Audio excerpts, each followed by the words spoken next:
She would not have ordered this much if she would have been doing it from a place of contentment and abundance, because she knows she don't need that much. She was doing it from a place of lack. Therefore, her brain told her, get more, get more, get more, because you'll never be able to get it again.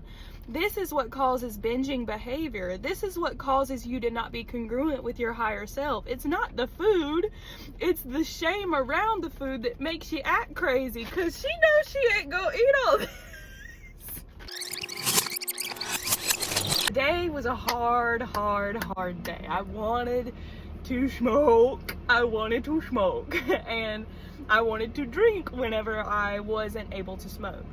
And I'm trying to recalibrate my nervous system to stop depending on those things. In saying that, I'm going to go get some fast food. Again, I'm not against fast food, but I know that it's my body's way of trying to grasp dopamine. On top of ADHD and some other things, I am used to finding quick dopamine hits, and I'm really trying to replace that with, better and healthier habits. In saying that, I'm going to get Wingstop, and I feel kind of bad about it. And my higher self keeps wanting to come through, and I've been avoiding it because I don't want her to be upset with me, and that's not really how it works. But I'm gonna allow her to come through just to see if she has any words of wisdom and to see if there's anything she wants to say. So yeah, here we go. Let's see how it goes. Big breath in.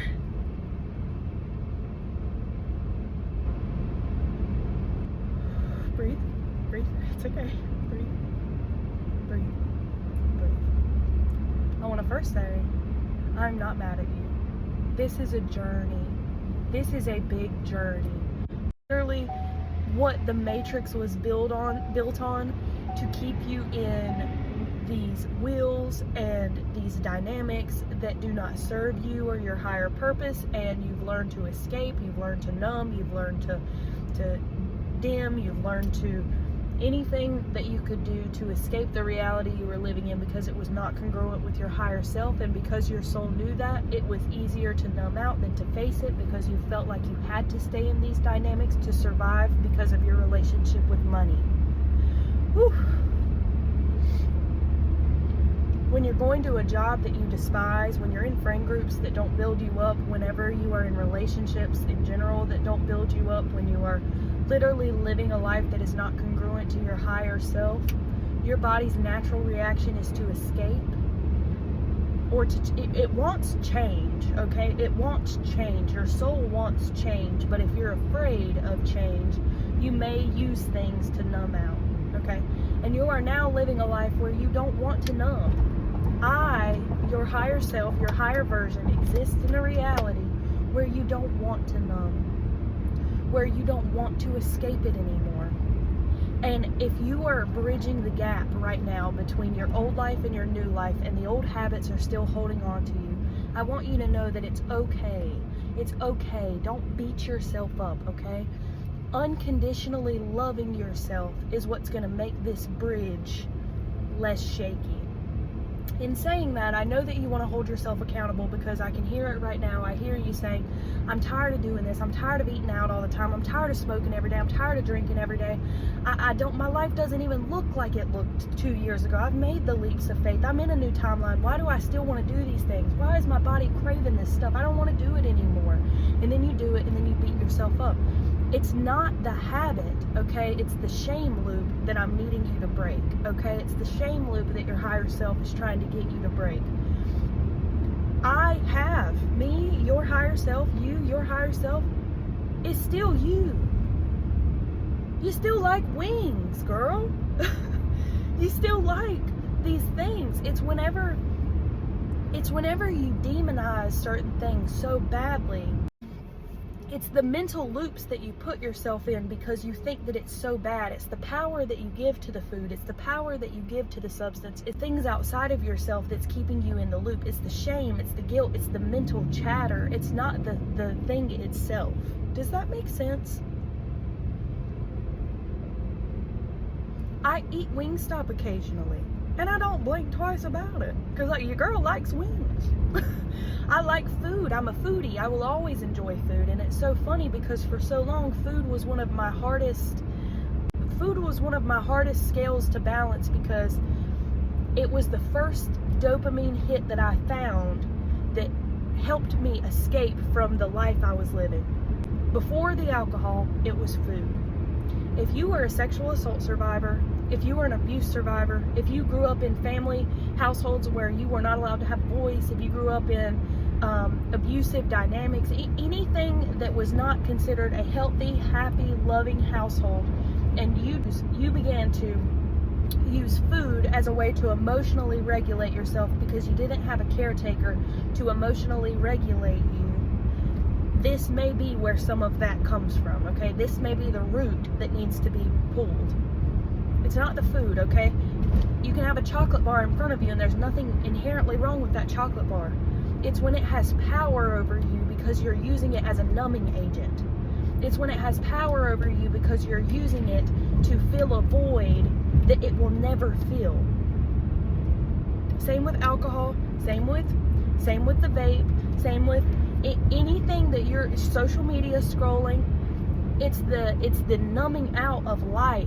Okay, it's not it in itself. And then when you do it, it's the shame loop that you put yourself in that is keeping you in this negative paradigm. Rose has been struggling with that recently. She quit smoking. She quit drinking. This girl ain't scrolled on social media in probably 2 years. But the first thing she's been doing, because her body feels uncomfortable with this new way of being, was she doom scrolled, and now she's going to get Wingstop. I don't want to shame her. That is the last thing that you want to do. I just want to highlight the why behind it, okay? That's all I want you to look at. Why are you doing it? And if you know deep down it's because your body's needing a dopamine hit and it's been used to this forever, know that it takes steps. Know that you can't, 99.9% of people cannot go from 0 to 100, okay? It does take steps. Rose has been really bad about this. She wants to do and change and be everything all at once. She wants to quit drinking, quit smoking, quit going out, quit spending money in this way, quit. I mean, she wants to flip it over on its head like this and then beats the hell out of herself when she can't live up to this unrealistic expectation. And maybe you're like that. And if you're like that, I want you to take a step back, okay? Instead of focusing on every which way you've gone wrong, on every which thing you've done bad, look at everything you're doing right. Look at the plate you've put in front of you. And ask yourself honestly, have I piled it too high? Am I trying to do everything at once? Is this unhealthy for me? Am I putting an unrealistic expectation on myself? Have other people put unrealistic expectations on me? Should I uncrowd this plate? Now, for Rose specifically, quitting alcohol, and especially alcohol, and now that's a big jump for your body, your nervous system, your just daily life, your habit. You know, it's a big thing to do. Luckily, before this, she had already been kind of working on her relationship with food. We're not going to go backwards, okay? We're not going backwards. Once the veil lifts on certain things, it's almost impossible to track backwards. We're never going back to, and when I say this, I am not dissing anyone at this weight. But we are never going back to 300-pound Rose. We're just not, because we're not in vibrational resonance with the lifestyle that she was living at that point, and it will never go back to that because she is no longer in abusive relationship. She's no longer working a 9-to-5 that she hates. She's no longer trying to escape her reality. Right now, she's just trying to build a better relationship with the things that were in her reality previously. So we're not going backwards. Going and getting Wingstop today is not a step in the wrong direction, which she might think. What it really is a larger step in the bigger picture of some of the things that she's done. How I like to explain it is like this. When she first started this healing journey, she drank every single day. Every single day. She smoked all day, every single day. She binged and purged food at least 3 times a week. She partied on the weekends and energy leaked with people at the bar, because whenever you're drunk with groups of people, it's an energy leak. It's incongruent. It's an energy leak. She was messing with people at the bar right outside of a relationship that she had just left. She was not practicing spiritual hygiene. It was just not a life of alignment, okay? So when this first started, her steps towards healing looked like this. Here's the middle part. Her first step is, okay, maybe instead of drinking every day, I'll drink every other day. There's a step.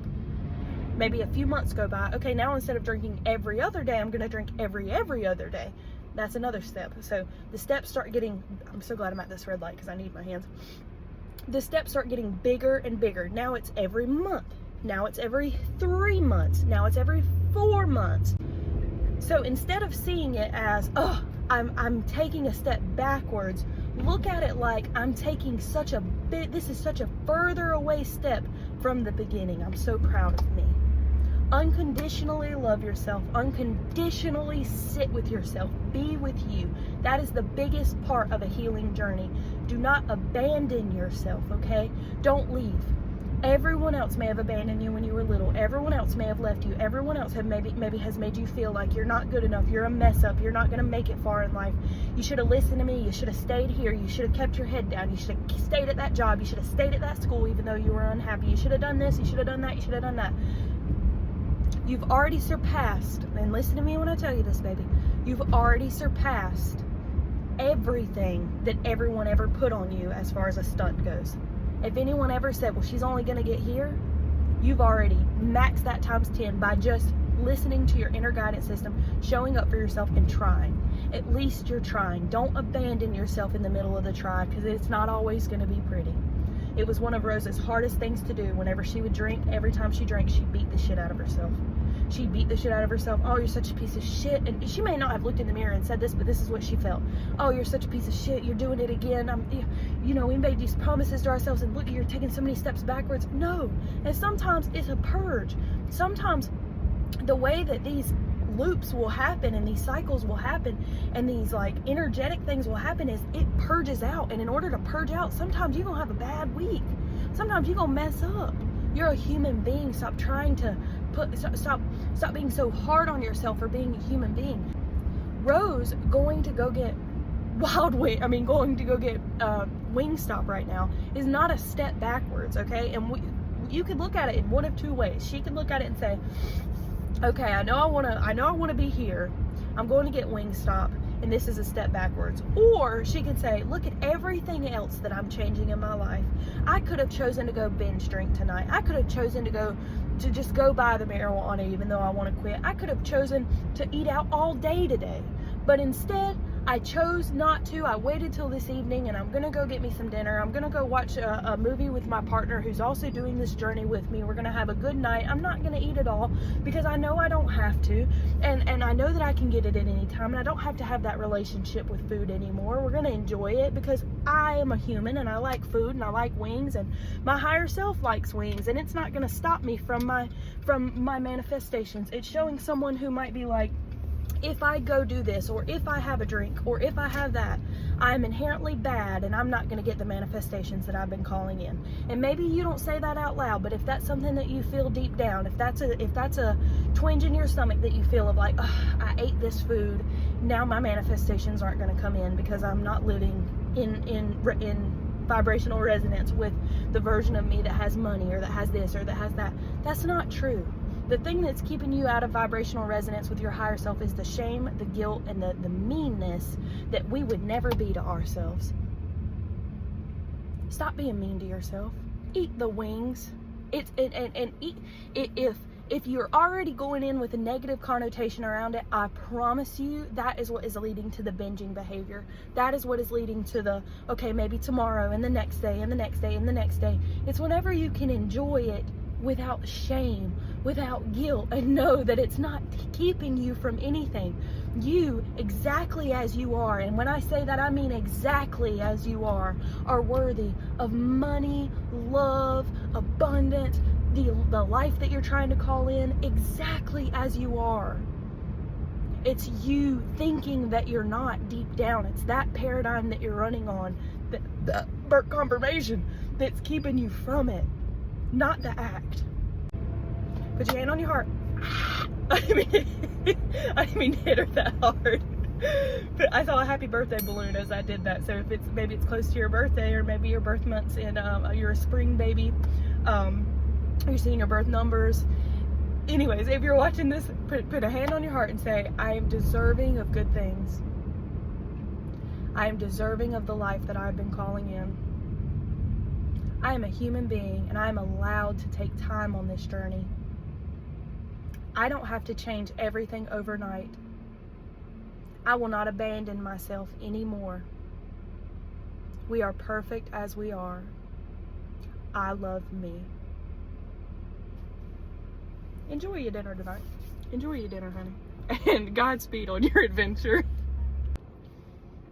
Before we go, I'm coming back because I do want to say one thing. I wish she would have tapped in a little bit more before she ordered. Not to shame her, but because I'm gonna show y'all something. I'm gonna show y'all something. When she ordered, she was doing it from a place of lack and a place of shame and a place of guilt because she felt bad for ordering, okay? She felt bad for ordering. She thought I was gonna be mad at her. She thought she was doing something wrong. Little her was coming online. Let me show you what this girl ordered.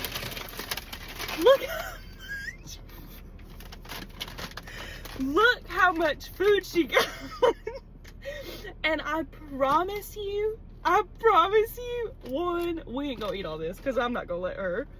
But two, she would not have ordered this much if she would have been doing it from a place of contentment and abundance. Because she knows she don't need that much. She was doing it from a place of lack. Therefore, her brain told her, get more, get more, get more, because you'll never be able to get it again. This is what causes binging behavior. This is what causes you to not be congruent with your higher self. It's not the food. It's the shame around the food that makes you act crazy, because she knows she ain't gonna eat all this. And again, I'm not shaming her. We're gonna eat parts of it and it's gonna be good. We'll have leftovers and Marcus can eat some and it's gonna be fine. I just want you to step back and before you go to order, don't shame yourself or beat yourself up. Ask yourself, am I shaming me right now? Am I being mean to me right now? Am I unintentionally telling little me that I can't have something and that something's off the table for me and that eating this makes me bad? And is that from the place that I'm ordering from? If so, let's cut that out and order from a place of security. Order from a place of I can have whatever I want when I want. Therefore, I don't need to go this hard every time. That's what's causing the binging behavior, okay? I think she has told this analogy before, and maybe it'll help. If you've ever read A Court of Thorns and Roses, she was someone who was living in lack, living in poverty. She had to hunt for food. She was in charge of feeding her family. She was used to living in lack. She gets taken to this castle, and she's sitting at this table, and in front of her is a feast, okay? Again, she's used to starving. So the people who are used to the feast are just kind of like picking at it, not even looking at it. She starts like stuff in her face because she's not used to it. And it's like this for a few days and days and days on end. I haven't finished the book, but I'll say if she was to stay there, she wouldn't treat it like that. She would treat it like the people at the end, okay? I am, and your higher self is the person at the end that is used to the overflow of things. And when you know that you can have anything at any time whenever you want it, it stops being so appeasing to you. You don't have to live in such a state of lack, such a state of already thinking about the lack of something once you do it and not the abundance of what's in front of you and the idea that you have choice. You can have whatever you want whenever you want. And if you knew that, and if you were born into that, and if you were born into healthier dynamics, I promise you wouldn't be treating food like this. So I say all that to say, I love you. Enjoy your food, but just stop and ask yourself, like, am I unintentionally shaming myself right now? And is it congruent with who I want to be? Not that I want to never eat this again, but that I want to allow myself to do it from a state of receptivity, not from a state of like already grabbing it like this. You know what I mean? I hope that makes sense. And again, Godspeed. Love you guys. I hope you enjoyed. I'm gonna let Rose come back on and drive home, and she's gonna be giggling about this, looking over at that large ass bag on our way home. So